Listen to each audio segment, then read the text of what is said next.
Salve amigos, esse é o nosso canal Enferodonto, aulas descomplicadas em enfermagem e odontologia. Quero agradecer a vocês justamente as suas inscrições, compartilhamentos, sugestões, críticas positivas, negativas. Isso ajuda a gente, tá? É muito importante.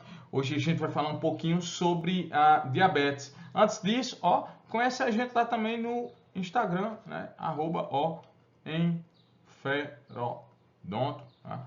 Então, nosso canal trabalha com aulas de enfermagem, principalmente nas disciplinas do Sistema Único de Saúde, também específicos, né? Então a gente já tem uma quantidade de aulas disponíveis aos nobres estudantes, né? A gente também tem um cursinho preparatório, então a cada mês, né? Então a gente tem uma programação de assuntos, tá? Que englobam legislação do SUS, legislação de enfermagem e também conhecimentos gerais, né, na parte da enfermagem, nível médio superior, além das bancas específicas, simulados, que a gente trabalha, né, com editais abertos no respectivo ano. Hoje a gente fala um pouquinho sobre diabetes, então essa aula a gente também trabalha lá no nosso canal, claro que lá a gente aprofunda muito mais, faz muito mais questões, né? Mas hoje a gente está trazendo aqui um resumo para ajudar os alunos, tá? A também resolverem questões sobre o tema. Um tema muito frequente, muito presente nas provas de concurso, também muito frequente, né? A assistência ao paciente portador de diabetes, não só no contexto da atenção primária à saúde, mas também ambulatorial e hospitalar. E o que é importante para a gente trabalhar hoje nessa aula, né? Então a gente vai falar um pouquinho sobre definição clínica, o que é o diabetes, né? A gente vai falar um pouquinho sobre a classificação, né? Então muito importante a gente classificar o diabetes tipo 1, o diabetes tipo 2, também a gente vai falar sobre diabetes mellitus gestacional. A gente vai falar um pouquinho sobre o tratamento, tá? Tratamento e diagnóstico. Quando a gente fala do tratamento, a gente vai destacar aqui aquilo que é farmacológico, aquilo que não é farmacológico. Vamos se familiarizar com esse tema, né? Com o MEV, mudança do estilo de vida. Quando a gente pensa em diagnóstico, a gente vai falar um pouquinho sobre fatores de risco e, claro, exames laboratoriais. E aí, segundo, a gente vai pincelar, porque é um assunto muito extenso, complicações. E aí, a gente vai destacar aqui as complicações agudas, e aí a gente fala de cetoacidose diabética. A gente vai falar um pouquinho sobre a síndrome hiperosmolar hiperglicêmica não cetótica. E também a gente vai falar sobre a hipoglicemia. E aí a gente também vai destacar aqui as complicações crônicas ao longo do tempo. E aí, claro, dois universos bem importantes. As macrovasculares, e aí a gente fala sobre infarto agudo do miocárdio, doença da artéria coronária, acidente vascular cerebral, as doenças cerebrovasculares e também arteriais periféricas. E as microvasculares. E isso aqui, segundo, despenca, né? Porque ela vai falar sobre problemas de visão, a retinopatia, problemas nos rins, a nefropatia, e geralmente quem tem retinopatia também poderá ter algum grau de nefropatia e principalmente o problema lá nos pés, a neuropatia diabética.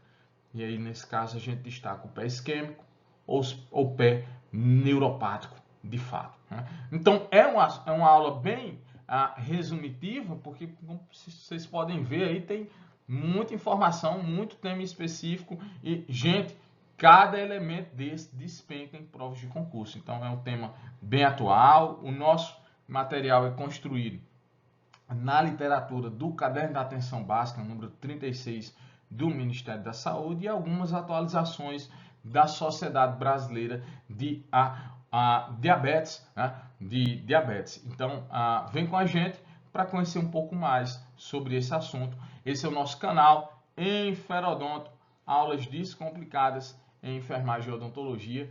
Canal bem humilde, canal simples, sem muitos recursos tecnológicos, mas que a gente procura trazer aqui com muita dedicação e informação válida para os profissionais e também para os estudantes que estão se submetendo aí às provas de concurso. Vem com a gente agora, vamos dar uma estudada, uma revisada sobre diabetes. Vamos definir aqui então, conceito de diabetes mellitus, né? Então, condição que entra no rol das doenças crônicas não transmissíveis, né? Então, uma condição que está muito presente o fator genético, né? A hereditariedade, também fator comportamental. O segundo, comportamental, sim, né? Então, alimentação, tá? Atividade física e segundo, o que? Obesidade, né? Então, fatores muito presentes, principalmente no diabetes mellitus tipo 2, né? Aquele que a gente considera não insulino dependente, que geralmente acomete pessoas com mais de 40 anos. Então, qual é a definição que despenca em provas de concurso? Diabetes é um distúrbio do metabolismo de quem carboidratos, gorduras e proteínas, que está relacionado à hiperglicemia, né? Então, valores glicêmicos elevados no sangue, né? E há um ou maior risco de eventos cardiovasculares, né? Principalmente aqui, um infarto agudo do miocárdio, alterações renais, né? Então, insuficiência renal aguda e oftalmológicas, cegueira, né? Então, retinopatia, além da neuropatia periférica, né? O famoso pé diabético, né? Então, problemas na condição sensitiva ou na circulação periférica dos membros inferiores, que resultam em úlceras e amputações de membros inferiores. Inclusive, a neuropatia periférica é uma das principais causas de amputação de membro, né? E perda dessa qualidade de vida. Então, deixa muito bem destacado, né? Você tem aqui um distúrbio que vai resultar em hiperglicemia, associando o aumento do risco cardiovascular, ou seja, doenças da artéria coronária, infarto agudo do miocárdio, doenças cerebrovasculares, como o próprio AVC, tá? E alterações renais e oftalmológicas, além da neuropatia periférica, que resulta em amputações de membros ou úlceras que não cicatrizam. E aí, etiologia, né? Então, segundo, é uma etiologia bem diversa. Inclusive, a gente não tem, principalmente para o diabetes mellitus tipo 1, né, uma causa bem estabelecida, bem compreendida, né? Relaciona-se a uma condição autoimune, ou seja, o próprio sistema imunológico ele vai destruir as células beta pancreáticas, que produzem o que? Segundo a insulina. Tá? Então, nós temos essa condição que caracteriza essa hiperglicemia, relacionando-se, ora, à ausência de produção da insulina, ora, à sua diminuição, tá? Da produção deste hormônio. Então ele vai dizer o seguinte, que é decorrente da deficiência de secreção ou da ação da insulina ou ambas, né? O tipo de diabetes são classificados de acordo com a sua etiologia. Então, quando não se produz mais insulina, que está relacionada a uma condição de destruição dessas células por um mecanismo autoimune, a gente chama isso de diabetes tipo 1. Tá? Então, ó, é uma doença autoimune que está associada ao aparecimento de anticorpos contra as células beta-pancreáticas, muitos meses ou anos antes do início do sintoma. O segundo, geralmente, o diabetes tipo 1, tá? Ele acomete pessoas jovens, crianças, caracteriza-se muito pelos 4 P's do diabetes, né? Então, ó, polifagia, polidipsia, poliúria e, ó, perda de peso. Então, geralmente são indivíduos, ó, magrinhos. E a principal forma de diagnóstico são quando eles apresentam um quadro, ó, de cetoacidose diabética, né? Então, um aumento da glicemia, né, superior a 300 miligramas por decilitro, que causam uma reação de sintomas agudizados, né? Então, quando se vê essa hiperglicemia nas avaliações, né, então vai se suspeitar em indivíduos jovens, crianças, justamente do diabetes mellitus tipo 1. O segundo, fala um pouquinho sobre insulina. Né? Então, nós sabemos que para o nosso corpo funcionar, né, então, ó, ele precisa de energia. Tá? Essa energia a gente obtém através da alimentação. Né? Então, a gente ingere carboidratos, tá? Gorduras, e essas gorduras entram no trato gastrointestinal, serão absorvidos e transportados, né, para o nosso sangue, segundo. Mas uma coisa é glicemia, lá, a fonte energética no sangue. E outra coisa é justamente, ó, esse açúcar, esse carboidrato, essa fonte energética passar do sangue para dentro da célula. E aí vem justamente, ó, o papel desse hormônio produzido lá no pâncreas, né? Então, ó, você tem aqui, ó, um hormônio chamado insulina. Ele é produzido lá nas células, ó, beta-pancreáticas. E aí, qual o problema, né? É quando o nosso corpo, ó, ele próprio, por isso que está dizendo aqui, ó, doença autoimune, o seu próprio corpo vem a destruir essas células beta-pancreáticas e, consequentemente, não haverá a produção de insulina. E o que a insulina faz? Né? Então, ó, aqui está justamente as moléculas de glicose no nosso sangue. Então, a insulina vem aqui na parede das células e, ó, funciona como uma chave entre os mecanismos de entrada desse carboidrato, desse açúcar dentro da célula. Então, não tem como esse açúcar entrar, passar pelas membranas das células sem que haja a ação desse hormônio insulina. Qual o grande problema? É que, às vezes, o corpo não está produzindo insulina. Então, necessariamente, o açúcar que está no sangue não consegue passar para as células, não consegue atravessar a membrana plasmática dessas células. E isso resulta o quê? Ó, em hiperglicemia.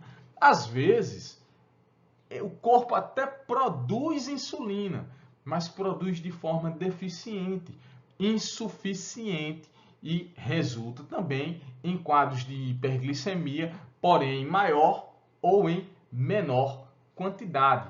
E às vezes ainda existe um grande fenômeno um pouco mais complexo, que é a resistência, segundo, ó, resistência insulinar. Isso a gente vai encontrar muito em pessoas, ó, com obesidade ou excesso de triglicerídeos e colesterol. O segundo, o que é essa resistência insulinar? É quando a célula, ó, apresenta agora ali tecido gorduroso que precisa de uma quantidade maior de insulina para que possa transportar essa glicose para dentro das células. Isso acontece muito, né? Então, a resistência insulinar acontece muito no diabetes tipo 2, especialmente as condições de obesidade, especialmente as condições de alimentação hipercalórica e também a ausência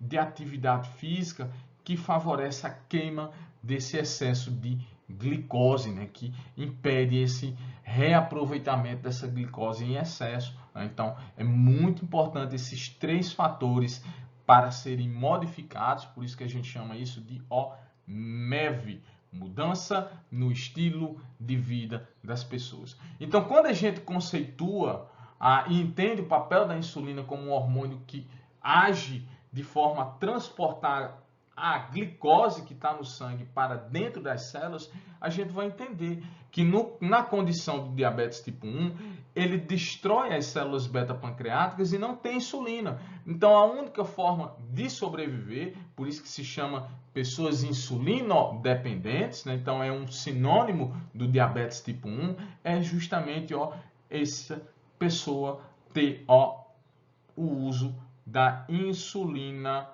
exógena para o resto da vida. Vai ser dependente dessa insulina exógena. Então, anota muito bem isso aí. Diabetes tipo 1, processo autoimune, destruição de células beta-pancreáticas, resultando num quadro de hiperglicemia, porque não há produção de insulina. Gente, estatisticamente, isso representa 10% das pessoas diagnosticadas com diabetes. Ou seja, se a gente pegar aqui 10 pessoas, apenas uma vai desenvolver, vai estar nessa estatística do diabetes tipo 1 ou insulino dependente. Já o tipo 2, corresponde a 90 a 95% das estatísticas, né, dos casos, né, muito comum a partir de quantos anos, segundo, dos 40 anos, principalmente quando ele tem, fatores de risco, como a hereditariedade e também comportamentos que elevam a sua probabilidade de desenvolver diabetes, que a gente já falou lá, má alimentação, obesidade e inatividade física. Então, o diabetes tipo 2, ele está muito presente lá no contexto da atenção primária à saúde, né? E se relaciona nas condições de diminuição da produção de insulina ou aumento da resistência insulinar. Então, a resistência à insulina nos músculos e no fígado, bem como a diminuição da secreção de insulina e o aumento na produção hepática de glicose. Então, está diminuindo a produção de insulina e, consequentemente, o fígado está liberando mais a glicose no sangue através da estimulação do hormônio glucagon. Então, das ações dos antidiabéticos é justamente controlar essa liberação de glicose pelo fígado lá nas condições de diabetes tipo 2. Né? Então, uma das ações iniciais de um dos antidiabéticos mais comuns no tratamento, que é a metformina, é justamente reduzir essa liberação de glucagon, essa liberação de glicose pelo fígado, para não piorar esse estado de hiperglicemia. Então você vai se lembrar lá, diabetes tipo 2, a gente tem uma condição de dificuldade de entrada da glicose dentro das células, isso a gente chama de resistência insulinar, principalmente nos músculos, e também uma relativa diminuição da produção de insulina. E, consequentemente, se há uma diminuição da produção de insulina, geralmente o fígado começa também a liberar a grande quantidade de glicose no sangue. O que caracteriza justamente o diabetes tipo 2? Né? Então, é diagnosticado já na fase adulta. Eu vou botar aqui, diabetes tipo 2. Né? Então, fase adulta. Geralmente em indivíduos sedentários e também pessoas obesas. Então, de forma resumitiva, a gente tem aqui 4 classificações bem importantes para a nossa prova de concurso. Então, o diabetes tipo 1, também chamado como insulinodependente. Tá? Então, ele é resultante de uma condição de destruição das células beta-pancreáticas por um processo autoimune. E ele se classifica em tipo 1A e tipo 1B, né? Então representa até 10% dos casos diagnosticados de diabetes. Então é um público bem específico, né? Bem reduzido, né? Então ocorre em torno de 5 a 10% do total de pessoas e é mais frequente aonde? Em crianças e adolescentes. Ou segundo, aqui a gente observa muito os sintomas clássicos da doença. Tá? E aí, quais são esses sintomas clássicos? Né? Então, a gente destaca aqui os 4 P's. Né? A pessoa bebe muita água, né? Então, a polidipsia, tá? Porque essa hiperglicemia, esse aumento do açúcar no sangue, provoca um estado de desidratação. Então, a pessoa bebe mais água, consequentemente vai urinar mais, né? Então você tem ali uma poliúria e nessa poliúria acontece a eliminação de glicose na urina, porque tem muita glicose lá no sangue, né? Então a urina é um filtrado do produto do sangue, né? Então você encontra muita glicose, por isso que existe uma crença, né, que quando você vê formigas no vaso sanitário, né, no banheiro, se suspeita que tem alguém diabético naquela residência, né, naquela casa, naquela família. Então, poliúria, polidipsia, a pessoa também, tem polifagia, uma fome incontrolável, porque ele está precisando de energia, o seu corpo precisa de matéria energética para o metabolismo, mas essa glicose não está entrando dentro das células porque falta aos diabéticos tipo 1 justamente o hormônio insulina, né? Então não tem como transportar essa glicose para dentro das células. Por último, a gente também destaca o que? A perda de peso, porque justamente o corpo está precisando de fonte energética. O açúcar está no sangue, se acumulando e não entrando para as células, mas o corpo precisa de alguma energia. Então ela faz o que nós chamamos de lipólise. Ao invés de consumir carboidratos, açúcares começam a consumir gordura dos músculos, dos tecidos. Por isso que resulta em pessoas magrinhas. Qual o grande problema dessa lipólise? É a consequência da cetoacidose diabética, liberação de corpos cetônicos, de acidose metabólica. Então, anota muito isso aí. No diabetes mellitus tipo 1, a gente observa bem explícito, bem clássico, os 4 P's que caracterizam muito o estado diabetogênico. E aí ele se classifica, né? Essa classificação é uma classificação mais atualizada, né? Então, tipo 1A, que é uma deficiência por destruição autoimune das células beta, comprovada pela presença de anticorpos, tá? Nos exames laboratoriais. Tipo 1B, que ele não sabe explicar, por isso que vem com o nome aqui, de natureza idiopática. Não existe ainda uma causa elucidada, uma causa estabelecida. E aí, a hiperglicemia acentuada evolui rapidamente para um caso de cetoacidose, principalmente quando começa a situação de lipólise, né? Então você tem ali um aumento da glicemia que leva a um estado de acidose metabólica e a pessoa começa a apresentar tonturas, a ventilação, hiperventilação, respirar mais rápido, né? Então isso aí é um tipo de respiração que a gente chama de respiração de Kussmaul, né? Então uma hiperventilação para diminuir essa acidose metabólica. A pessoa pode sentir o gosto de açúcar na boca e também ter o cheiro de açúcar na boca. Isso a gente chama de hálito, hálito cetônico. E claro, os exames laboratoriais, como por exemplo os exames de pH, vão observar um estado de acidose, bem como a dosagem dos íons bicarbonatos, né? Então, vão produzir essa condição que a gente chama de cetoacidose diabética, se não for instituído um tratamento adequado e oportuno, né? Então, geralmente, o diagnóstico do tipo 1 ocorre logo após os primeiros sintomas da hiperglicemia, o que significa, na maioria dos casos, as complicações crônicas não estão presentes no diagnóstico, ou seja, se diagnostica mais na fase aguda da doença.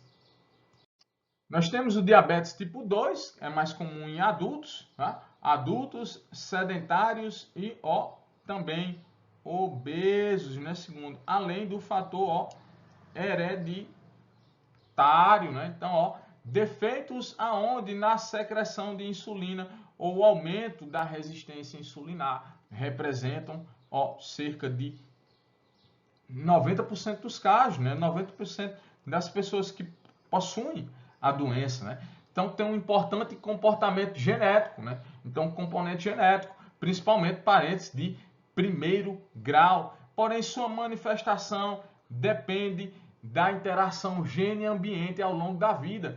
Geralmente se diagnostica os quadros de diabetes tipo 2 quando há as complicações, segundo, crônicas, né? Como por exemplo uma retinopatia, uma nefropatia ou até mesmo uma neuropatia periférica, ou seja, alterações nos membros inferiores. Tá? Então, aumenta muito o risco com a idade, sendo 80% associado às condições de sobrepeso e sedentarismo, segundo. E está associado à resistência da ação à insulina, principalmente por causa desse sobrepeso, né, do aumento dos lipídios, das gorduras dentro das células. E aí, nesse caso, os músculos, especialmente os músculos, vão precisar cada vez mais de doses maiores de insulina para conseguir empurrar essa glicose do sangue para dentro das células, né? Mas não tem só a resistência à insulina, mas também a deficiência. E essa deficiência pode ser gradativa, chegando à insuficiência na produção de insulina. Gente, grande problema aqui, a gente não vê tanto as manifestações dos 4 P's no diabetes tipo 2. Então, geralmente ela é assintomática e quando o diagnóstico é feito é já na condição crônica da doença, né? Então já tem anos de instalação da condição diabetogênica.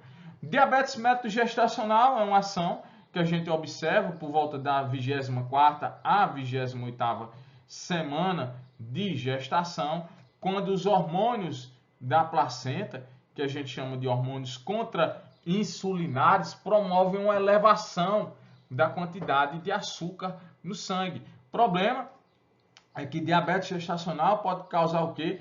Uma criança bem grande, né? Um gigantismo que a gente chama de macrosomia, né? Então, crianças com peso maior que 4 quilos, né?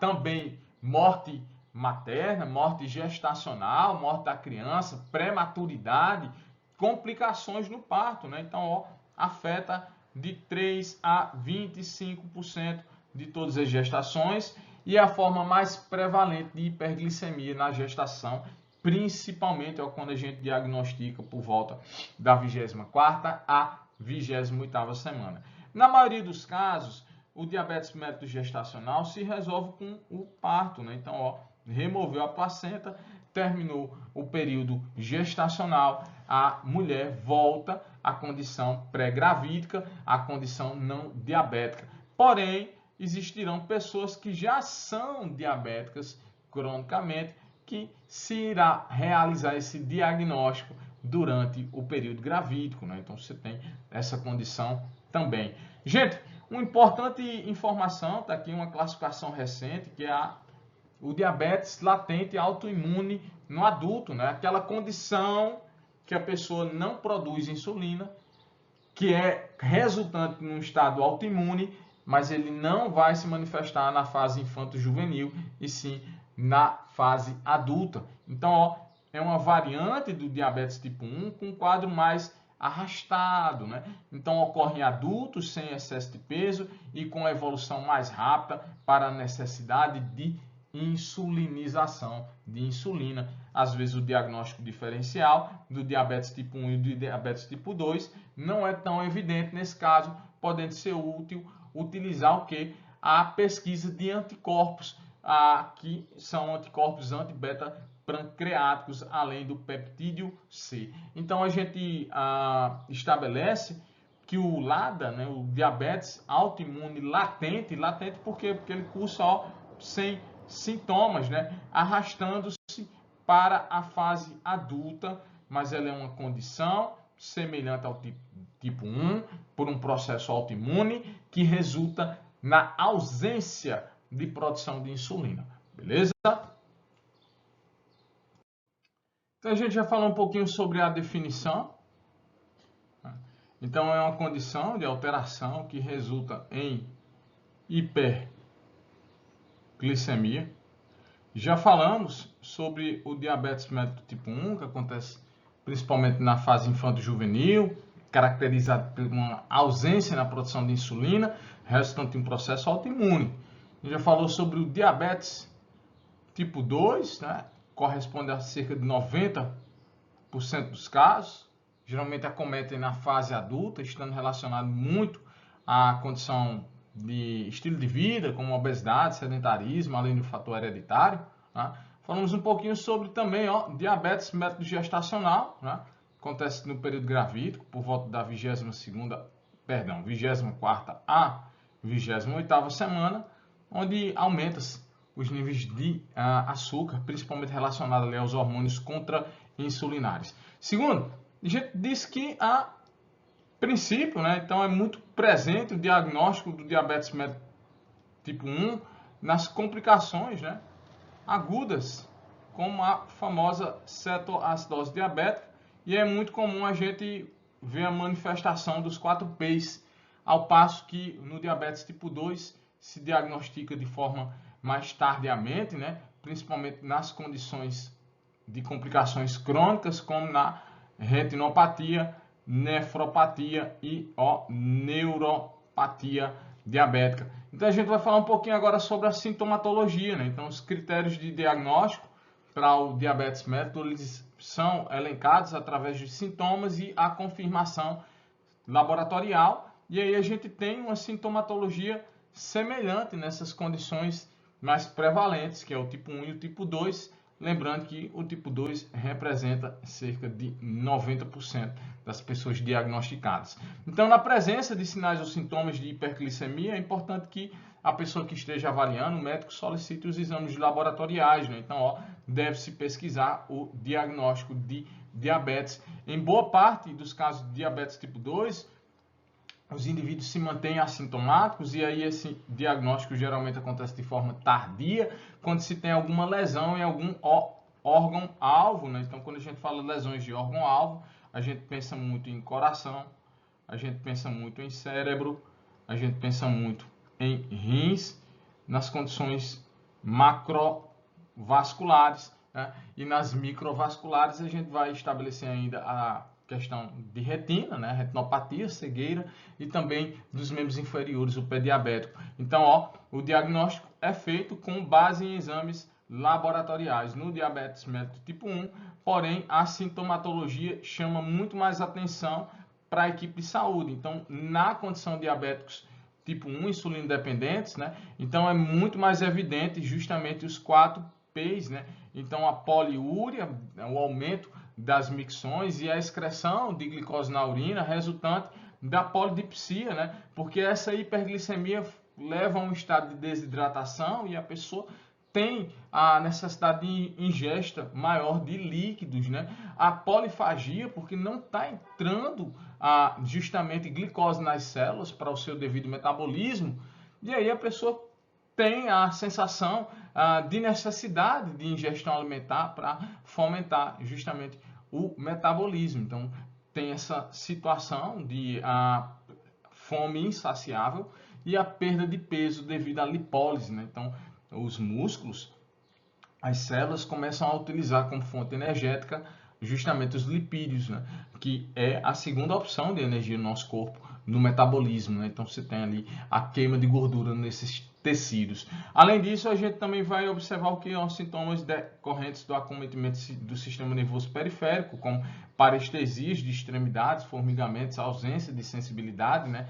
Isso aí é mais a longo prazo, as neuropatias, né? Então, úlceras nos pés, né? As condições isquêmicas, então que vão resultar em uma diminuição do fluxo de sangue, e essa redução do fluxo de sangue leva justamente à necrose, essa úlcera que não cicatriza, também a perda da função protetora dos pés, né? Então, ó, as neuropatias, né? Então, ó, vou botar aqui, ó, sensibilidade, né? Principalmente o que? Segundo, ó, dor, temperatura, textura, pressão, né?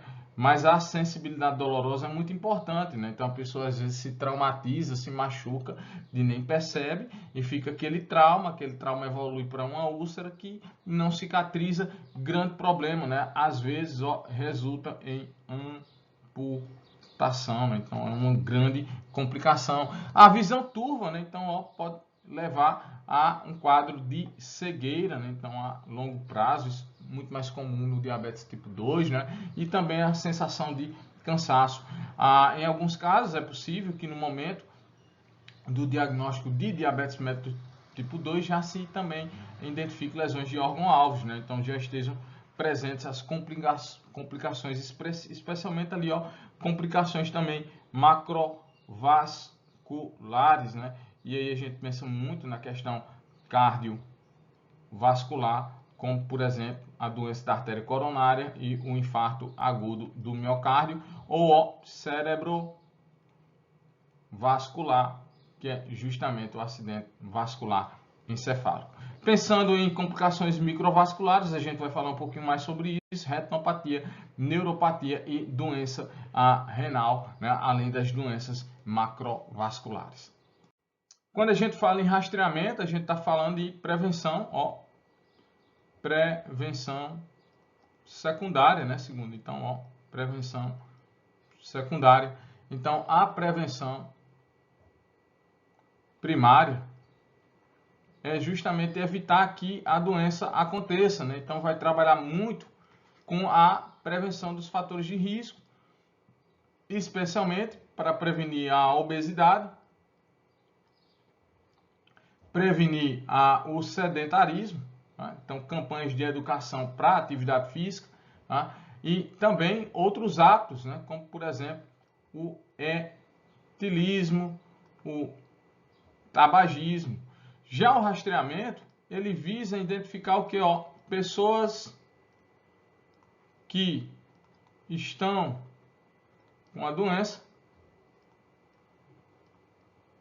porém eles são, ó,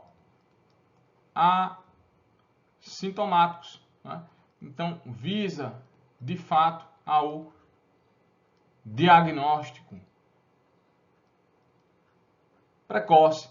E aí a gente pensa nesse diagnóstico precoce justamente observando aquelas pessoas que têm um fator de risco aumentado. Então, quem são essas pessoas que devem ser rastreadas através dos exames laboratoriais, né? Então, ó, toda pessoa acima de 45 anos. Além disso, que tenha um quadro de obesidade, principalmente nos homens, né? Ó, obesidade central, né? Então, ó, o abdômen de barril, né? O abdômen globoso, né? Nas mulheres, né? Então, ó, as mulheres que têm uma obesidade na região do quadril, né? Que chama tipo ginecoide ou pera, tá? Então, se pesquisar fator de risco, né? Essa gordura localizada, né?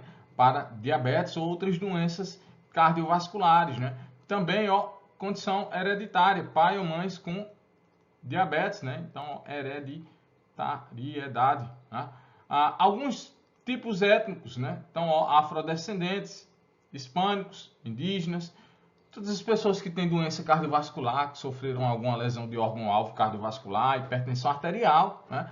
E também, ó, colesterol, né? Então, o HDL, o colesterol de baixa densidade, né? Então, ó, menor que 35 mg por decilitro, e também, ó, lipidemia, né? Elevada, hiperlipidemia, triglicerídeos maior que 250, além dessa condição de síndrome dos ovários policísticos, né? Pessoas sedentárias e aquelas que têm um escurecimento na região do pescoço, né? Então a ancatose nigricans, né? Então também é um sinal bem sugestivo ali de pesquisar a presença de diabetes. Pré-diabetes, né? Então a gente vai falar um pouquinho sobre isso. Diagnóstico prévio de diabetes gestacional em indivíduos com HIV, imunossupressão, né? Que pode levar ali a uma condição de doença autoimune, tá bom? São fatores de risco que levam justamente os profissionais a rastrearem. Rastrear, segundo, realizar o quê?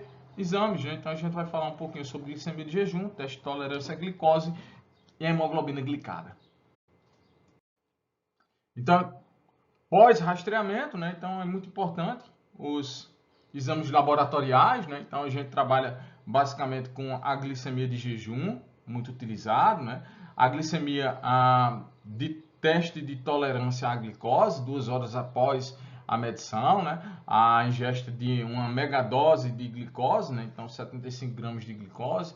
A hemoglobina glicada, né? Muito importante, né? E também a glicemia casual, então é só um indicativo, né? Não é muito utilizado de fato para diagnóstico, mas para uma triagem que leva a um exame mais específico. Segundo, glicemia de jejum muito utilizado, né? Então, normal, menor que 100 miligramas. É importante que se faça esse jejum de 6 a 8 horas prévio ao exame, né? A gente chama isso aqui de pré-diabetes, ou seja, tem um fator de risco muito elevado para que ao longo do tempo se torne diabética, né? Então, você encontra aqui de 100 a 125 miligramas e já a condição diabética confirmada com uma glicemia de jejum maior que 126 miligramas. Já o uso do teste de tolerância à glicose, então a pessoa vai tomar uma megadose, depois de 2 horas vai fazer a leitura desse exame laboratorial, então normal tem que estar abaixo de 140 miligramas por decilitro, de 140 a 199 a gente tem a condição de pré-diabetes. Então, segundo, falou em pré-diabetes, a gente vai falar sobre mudança do estilo de vida, recomendando a perda de peso, melhorando a atividade física, ou seja, o combate ao sedentarismo e também uma nova questão alimentar, né? Uma reorganização daquilo que ele está utilizando como alimento, né? Preferencialmente ali para cereais, frutas, né? Ou reduzir as refeições hipercalóricas. Na glicemia, né, de teste de tolerância à glicose, acima de 200, né, você já tem ali o diagnóstico de diabetes. Lembrando que não pode ser apenas um exame isolado, você tem que ver os fatores de risco, tem que ver a sintomatologia, não só os sintomas evidentes, como os 4 P's, mas também as lesões em órgãos-alvos, né? E, claro, pelo menos 2 exames, né? Então, um exame e uma contraprova, né? A hemoglobina glicada, ela é muito utilizada porque não precisa que a pessoa esteja em jejum e reflete os últimos 3 meses de glicemia, né? Então, por isso que ela vem num percentual. Então, abaixo de 5,7, os valores estão normais. De 5,7 a 6,4, a gente tem a condição de pré-diabetes. Acima disso, já é diagnóstico de diabetes, né? E a glicemia a qualquer hora, também chamada de glicemia casual, né? Então, essa você também não faz o jejum, você chega ali, geralmente faz com a glicemia capilar, né? Com o hemoglicoteste, o famoso HGT, né?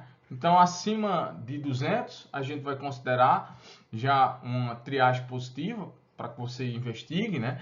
E abaixo de 200, sem sintomas, normal, tá bom? Quando a gente fala em tratamento, a gente pensa em 2 situações, né? Então, o tratamento não farmacológico. A gente também pensa no tratamento farmacológico. E aí a gente vai dizer o seguinte: todas as pessoas que são portadores de diabetes tipo 1, eles são insulino dependentes. Já os diabéticos tipo 2, eles poderão chegar a utilizar a insulina, né? Então, geralmente, eles começam com um tratamento de primeira linha, que é a mudança do estilo de vida, mais um antidiabético oral, né? Geralmente se escolhe a metformina, porque não causa hipoglicemia, inibe a liberação de a glicogênio pelo fígado, além de aumentar a reabsorção de glicose nos músculos. Mas se isso não for suficiente para controle glicêmico, né, então você tem o tratamento de segunda linha, que é a mudança do estilo de vida, mas o uso de um antidiabético oral, né, então potassiano antidiabético oral, que pode ser a ambiguanida, como a metformina, mais uma sulfonilureia, né? Então são medicamentos que nos diabéticos tipo 2 vão estimular a produção de insulina.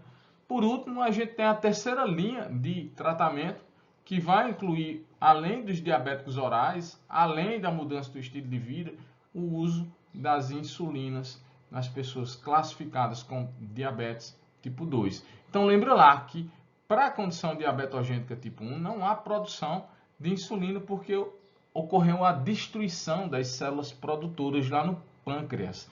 Já no tipo 2, você tem uma condição do aumento da resistência insulinar ou da diminuição da produção de insulina. Então, você vai trabalhar com medicamentos que diminuem essa glicemia, que estimulam a captação de glicose pelas células e que também estimulam a produção de insulina residual pelo pâncreas. Então, você tem aqui, como a gente fala de tratamento, busca justamente um controle glicêmico suficiente para não causar lesões em órgãos-alvos, né? As lesões macrovasculares ou as lesões microvasculares. Isso aqui a gente está falando de complicações crônicas ou também complicações agudas, que a gente vai falar já já, a cetoacidose, a síndrome hiperosmolar e também a hipoglicemia. Então você tem justamente essas associações entre educação, comportamento e uso de medicamentos. Então, educação em diabetes é muito importante no tratamento não farmacológico, né? É essencial para o autocuidado. Não tem como você fazer com que aquela pessoa se cuide se ela não recebe uma educação, uma instrução a respeito da sua doença. Também um plano dietético, um plano alimentar individualizado, com foco na qualidade da dieta e no controle da ingestão de carboidratos, ou seja, reduzir essas alimentações hipercalóricas.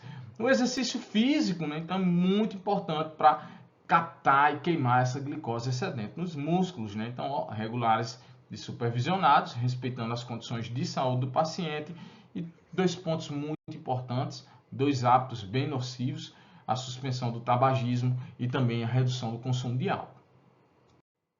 Então, a gente estabelece aqui que o tratamento do diabetes mellitus tipo 1, né, esse é insulina dependente, é justamente a utilização de insulina exógena por tempo indefinido, né? Então, além da terapia não farmacológica, então a gente fala aqui da mudança do estilo de vida, ou seja, alimentação, suspensão do tabagismo, etilismo, educação, atividade física, exige o uso da insulina. A gente vai ver que a gente tem a insulina de ação rápida e a ação intermediária, né? Então você tem a insulina regular e a insulina NPH.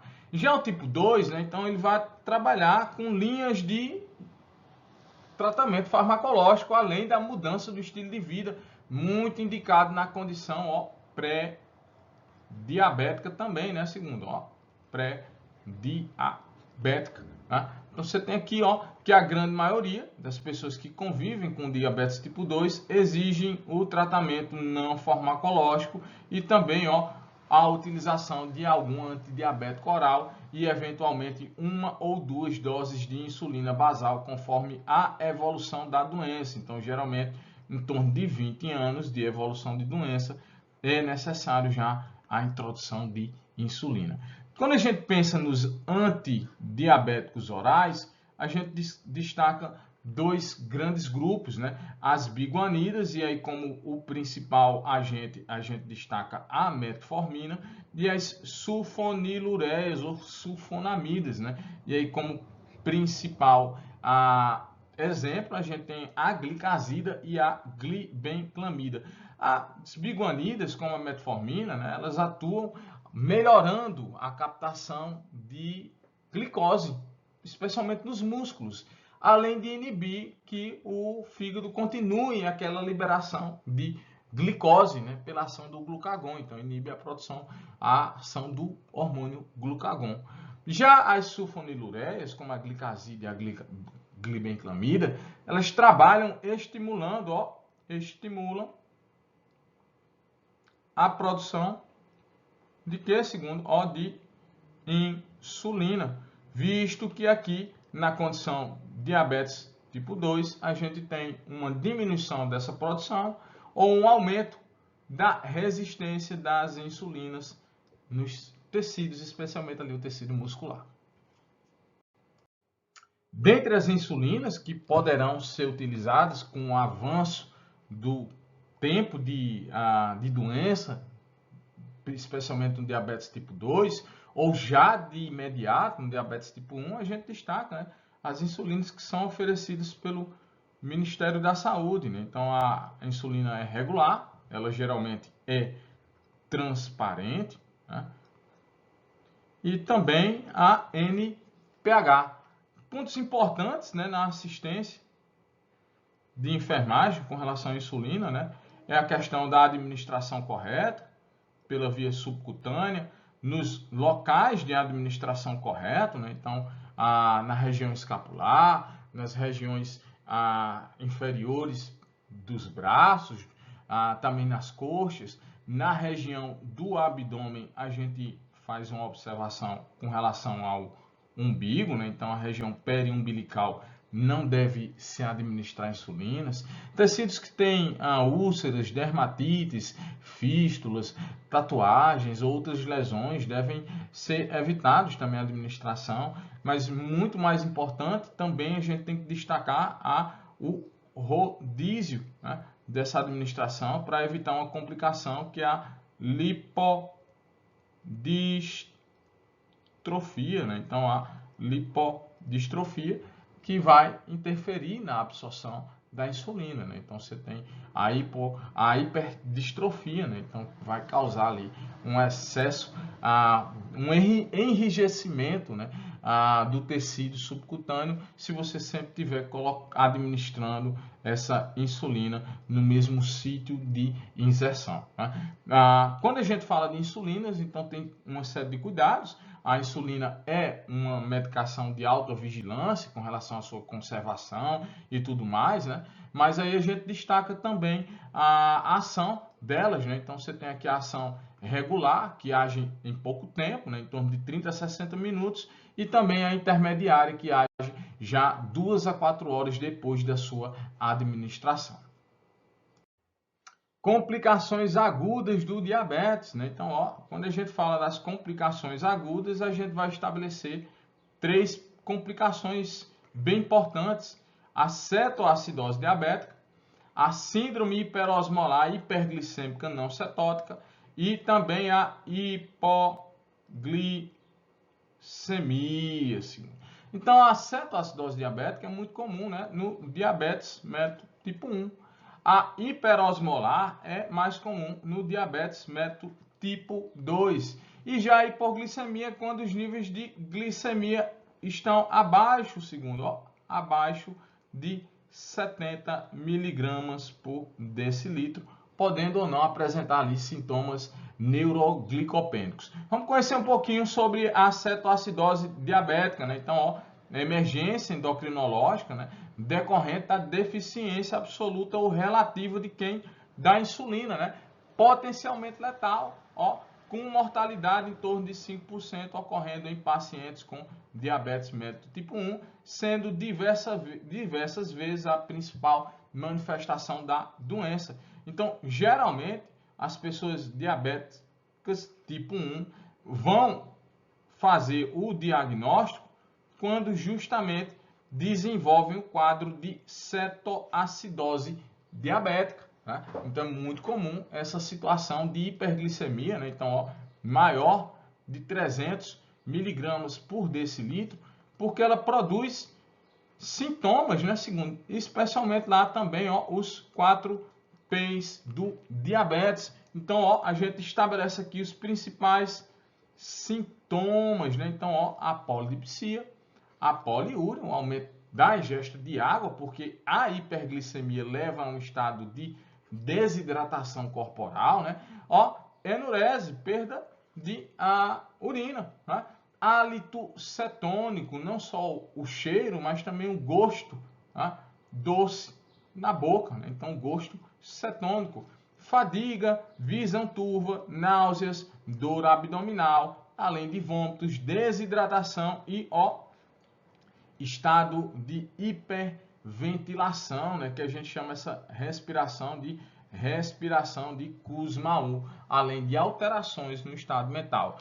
Qual o nível de glicemia que a gente observa na cetoacidose diabética, né? Então, glicemia maior que 250 miligramas, e aí os testes de acidose vão dar positivos, né? Então, o pH menor que 7,3 e os íons bicarbonato menor que 15 miliequivalentes por litro, né? Então, você tem ali a primeira complicação aguda, a cetoacidose diabética.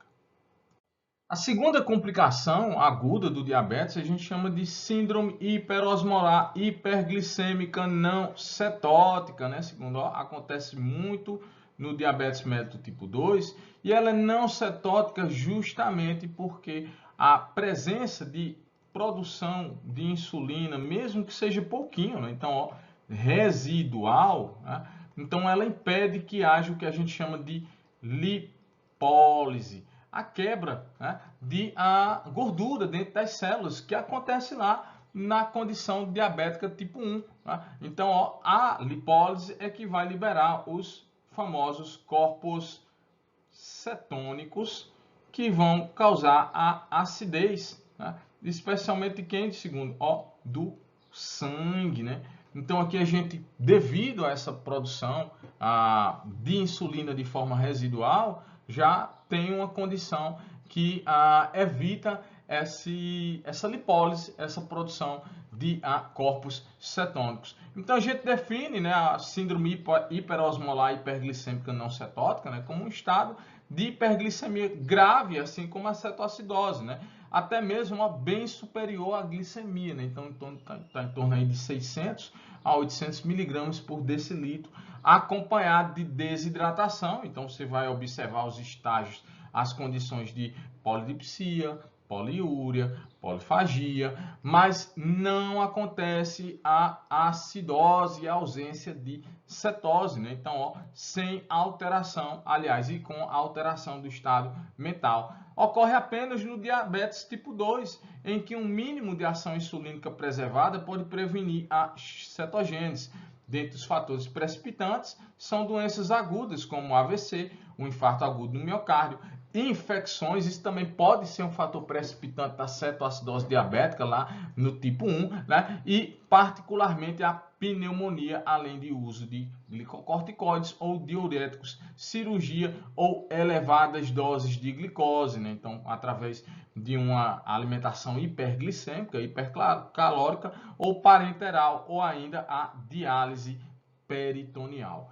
Por último, a gente destaca a hipoglicemia. Então, na cetoacidose diabética e na síndrome hiperglicêmica hiperosmolar não cetótica, a gente tem níveis de glicemia elevado, ao passo que a hipoglicemia é a queda ou diminuição dos níveis glicêmicos, né?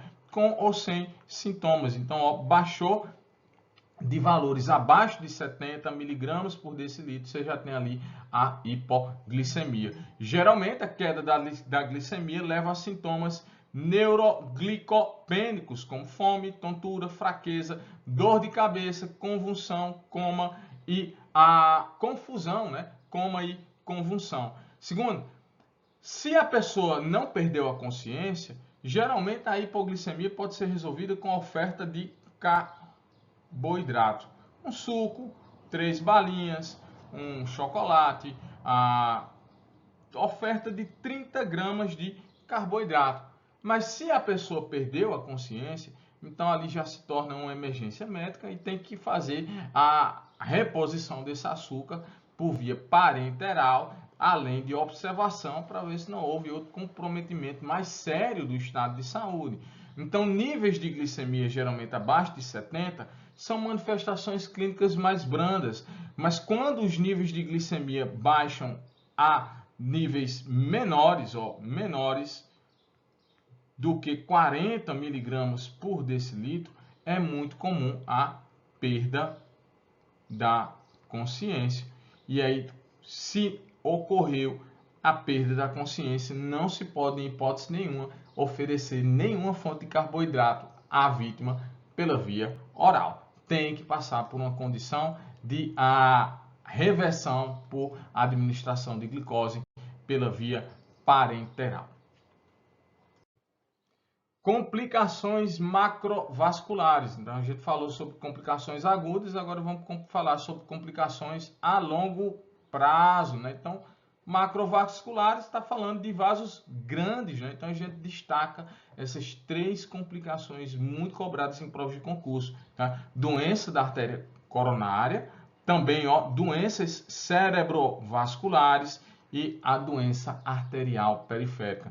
Então, as complicações macrovasculares do diabetes são doenças que afetam os vasos sanguíneos, como artérias de médio e grande calibre, devido aos efeitos nocivos da hiperglicemia ao longo do tempo, né? Então, isso bota décadas de condição diabetogênica, de hiperglicemia, né? Associada a outros fatores de risco, né? Então, fatores ambientais e comportamentais, como a hipertensão, dislipidemia e a resistência à insulina.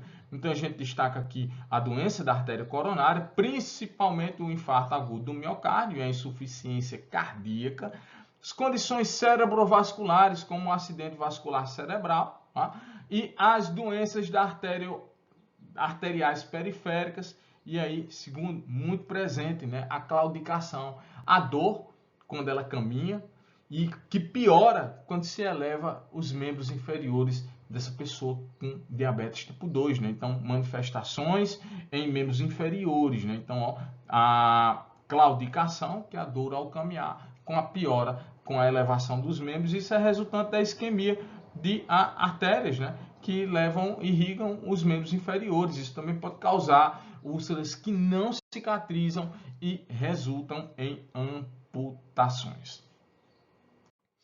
Falamos das complicações macrovasculares, agora a gente estabelece as complicações microvasculares, né? Segundo, de pequenos vasos sanguíneos, né? Gente, isso também despenca em provas de concurso, as complicações microvasculares, né? Então, destaca aí complicações agudas, complicações crônicas. Nas complicações crônicas, a gente estabelece as macro e as microvasculares. Falou em complicações agudas, você vai se lembrar de diabetes mellitus tipo 1, com a cetoacidose diabética, diabetes mellitus tipo 2, com a síndrome hiperosmolar hiperglicêmica não cetótica e também a hipoglicemia. Nas complicações macrovasculares, você vai se lembrar da doença arterial periférica, problemas cardiovasculares e cerebrovasculares. As microvasculares também são complicações crônicas, né, que vão causar problemas nos olhos, como a retinopatia diabética, isso pode causar cegueira. A nefropatia diabética, isso pode causar insuficiência renal. E a neuropatia diabética, né, que aí pode ser isquêmica ou neuropática e determinará ali lesões nos membros inferiores, né? Então, complicações microvasculares que causam danos nos pequenos vasos sanguíneos, capilares, arteríolas e vênulas, devido à hiperglicemia crônica. Essa glicose elevada causa alterações estruturais e funcionais nos vasos, prejudicando a irrigação dos tecidos. Então, a gente pensa na cegueira causada pela retinopatia, as insuficiências renais e também a neuropatia diabética, o famoso que, segundo o pé diabético, né? Então, o pé diabético. E aí, quais as manifestações, né? Então, dor, formigamento, perda da sensibilidade, especialmente dos pés, e a neuropatia autonômica, disfunções cardíacas, gastrointestinais, urinárias e sexuais, além da perda da sensibilidade dos pés como um dos fatores protetivos, né? Um dos principais eventos que levam à suspeição e diagnóstico do pé diabético. Vamos resolver questões agora, vamos ver como é que esse assunto é cobrado nas principais provas de concurso. A nossa primeira questão diz assim, segundo: o diabetes mellitus, né, pode permanecer assintomático por um longo período, principalmente aquele tipo 2, né, que é não insulino dependente. Em sua detecção clínica é frequentemente feita não só pelos sintomas, mas também pelos seus fatores de risco. Por essa razão, é importante que as equipes de atenção básica estejam atentas não apenas aos sintomas da doença, mas também aos seus fatores de risco. Os sinais e sintomas característicos que levam à suspeita do diabetes são os 4 P's, né? Esses 4 P's eles estão muito presentes aonde, segundo, no diabetes tipo 1. Geralmente o tipo 2 se diagnostica pela questão dos sinais e sintomas, pelas suas complicações, né? Macro ou microvasculares, né, segundo? Então, você tem essas situações. Mas falou dos 4 P's. Seria o que, segundo? Vamos pensar na poliúria, o aumento da ingestão, aliás, da frequência urinária. A polidipsia, né, o aumento da ingestão de água. Polidrâmio é o aumento do líquido amniótico. Então, a letra C está falsa, né? A letra B fala sobre perda ponderal voluntária, perda de peso voluntária quando se faz um regime, uma reorientação alimentar. A letra B também está inválida. A policetemia é relacionado a justamente glóbulos vermelhos, o aumento dos glóbulos vermelhos. Então a letra A também está falsa.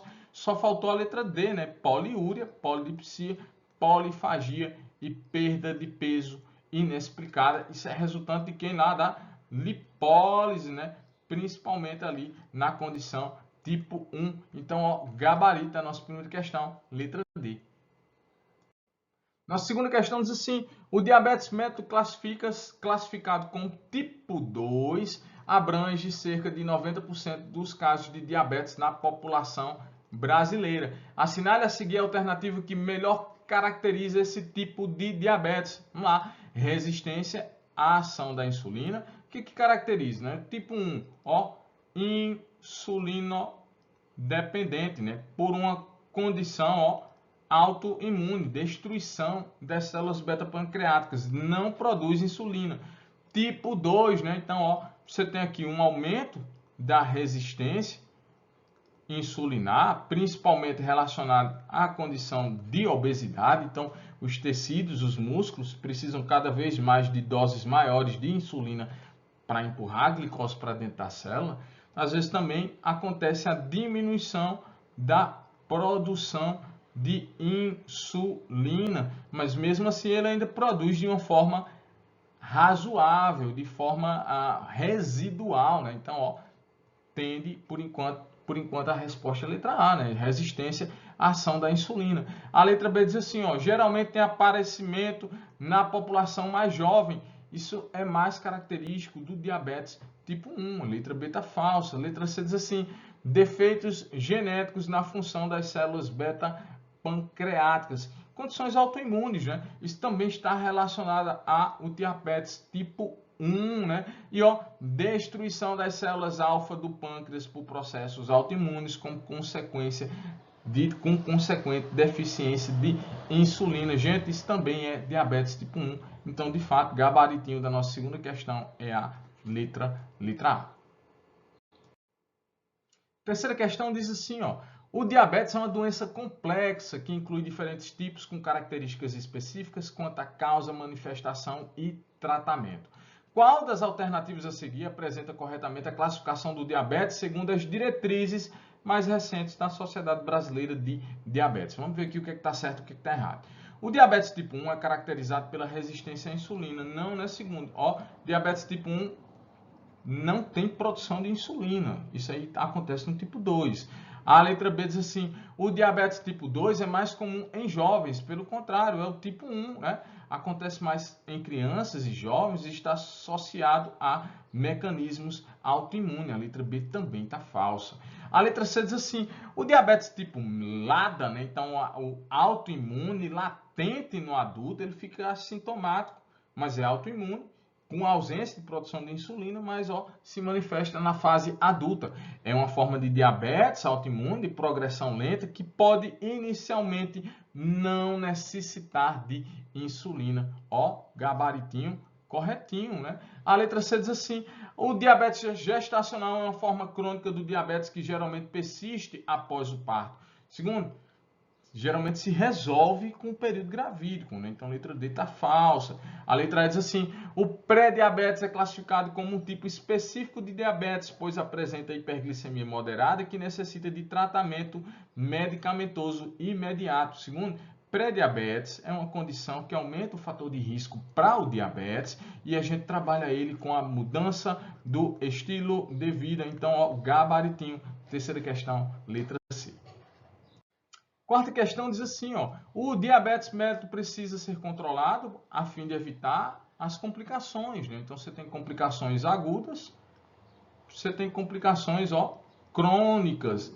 Essas complicações crônicas podem ser micro ou podem ser macrovasculares, né? Assinale a alternativa que apresenta uma complicação aguda do diabetes, né? Então, quando a gente fala de complicações agudas, a gente vai pensar na cetoacidose diabética, muito comum no diabetes tipo 1, tá? A síndrome hiperosmolar hiperglicêmica não cetótica, mais comum no diabetes tipo 2. A gente também fala sobre a hipoglicemia, né? Segundo. Então, falou de uma complicação, né? Então, retinopatia é uma complicação crônica, microvascular, né? Então, principal causa de cegueira, então letra A não é. A letra B é uma cetoacidose, então glicemia, né? Acima de 250 miligramas por decilitro, geralmente ele provoca o surgimento dos 4 P's do diabetes, além do famoso hálito cetônico e alterações laboratoriais, como pH abaixo de 7,4. Isso aqui é um pH ácido. Por quê, segundo? Porque acontece a cetogênese, a formação de corpos cetônicos. Isso é muito comum no diabetes mellitus tipo 1. Inclusive, é uma das principais formas de diagnóstico, né? Quando desenvolve a cetoacidose, se observa a hiperglicemia. Nefropatia e neuropatia diabética são complicações, né, crônicas, ou seja, ao longo do tempo, né? Então, a neuropatia diabética, a gente vai falar de pés isquêmicos, né, diminuição da circulação arterial periférica, né, ou até mesmo alterações sensitivas, motores nos pés, né? A nefropatia pode causar insuficiência renal aguda, né? Então, são complicações ao longo dos anos devido aos efeitos da hiperglicemia. E a nossa última questão de hoje diz assim, o diabetes tipo 1 se caracteriza pela destruição das células beta-pancreáticas, levando a uma deficiência da secreção de insulina, podendo evoluir para complicações agudas ou crônicas. São complicações agudas desta doença. Então, cetoacidose e hipoglicemia, né? A gente já falou um pouquinho na questão anterior. A doença arterial coronariana é uma complicação crônica macrovascular. A doença arterial coronariana com hipoglicemia, a hipoglicemia é uma condição aguda, mas aqui também a gente tem uma condição crônica macro, então letra B e C estão incorretas, e também a doença cerebrovascular é uma complicação macrovascular crônica do diabetes, então de fato, gabaritinho é a letra A, e aí a gente chega ao final dessa revisão.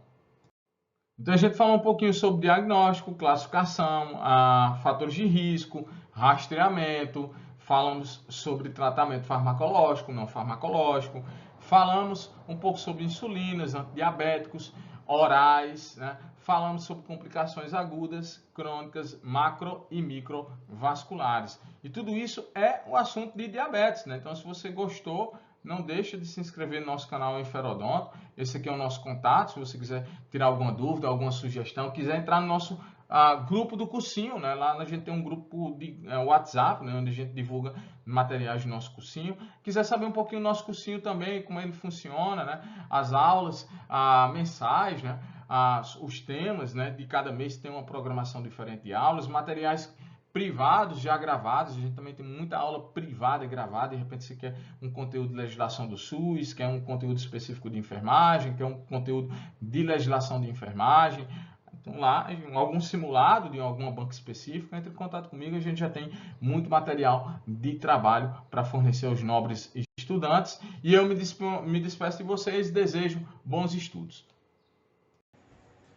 E aí galera, se você gostou do vídeo, então não deixe de se inscrever no canal, ativar o sininho, deixar seu like, seus comentários. Isso vai ajudar bastante a nós do canal trabalharmos para mais conteúdos em Ferodonto com vocês, aulas descomplicadas.